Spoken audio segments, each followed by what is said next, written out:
I'm about to discuss competencies required at work, and this is the last piece of Introduction to Employment lecture.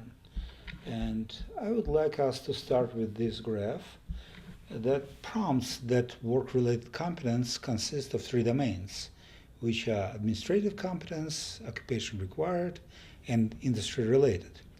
Let's start with occupation required.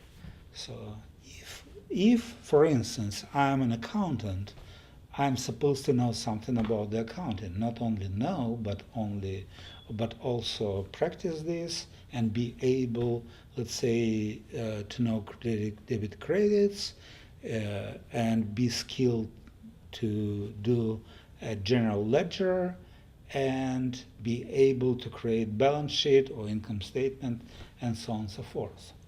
But it is not everything what I need to know.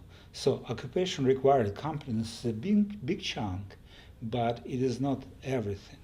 When I am an accountant in aerospace industry, accounting there will be slightly different from accounting, let's say, in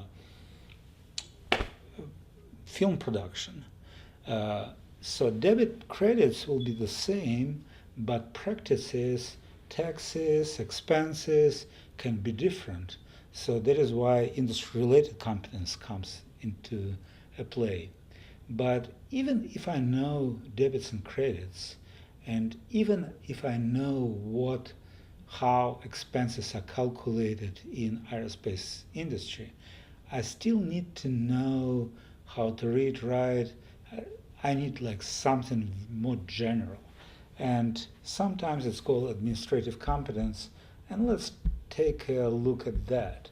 So administrative competence consists of, it's a competence needed to undertake any enterprise efforts conceptually regardless of specific industry or occupation. And it consists of operational competence, interpersonal competence, and enterprise competence. Operational competence sometimes it's called technical or technical skills. It's knowledge, skills, and abilities needed to perform the most of the jobs, which include capacity to read, write, analyze, use computers, and so on and so forth. Interpersonal competence, human interpersonal skills, or sometimes people skills. It's knowledge, skills, and abilities needed to work with other people individually and in a group.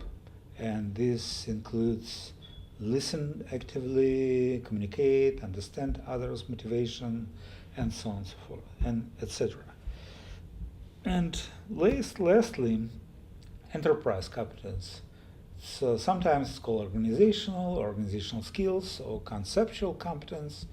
This is knowledge, skills, and abilities needed to undertake enterprise efforts as well as to work in and with enterprises. And this competence includes capacity to navigate organizations and bureaucracies, plan resources, research for and execute regulatory compliance, and so on and so forth. Saying this, we are probably ready to jump to introduction to recruitment. So see you soon, shortly. Bye.